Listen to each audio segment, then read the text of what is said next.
Aw, animals. Ito ang pinakabagong miyembro ng Toronto Zoo, ang napaka-cute na baby polar bear. Siya ay pinanganak noong November 9, 2013 ng mama bear na si Aurora. Namatay ang dalawa niyang kapatid sa loob ng 2 araw ng pagkapanganak, kaya't nag-iisa na ngayon ang baby bear na ito.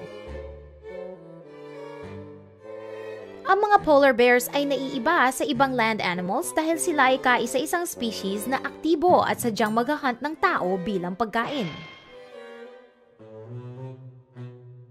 Sa Norway, ang mga nakatira sa lugar na maraming niebe ay palaging maingat dahil maaari silang sundan ng polar bear sa snow at atakihin sila bago sila kainin.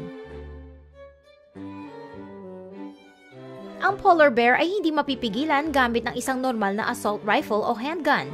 Para sa mga residente ng lugar na maraming polar bears, sila ay palaging may dalang high-powered rifles bilang proteksyon.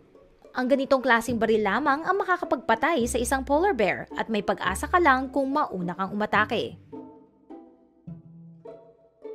Ang mga lalaking polar bears ay kumakain din ng mga polar bear cubs basta't hindi nila ito anak. Isang araw ay lalaki ang polar bear na ito at siya ay magiging isang unstoppable killing machine.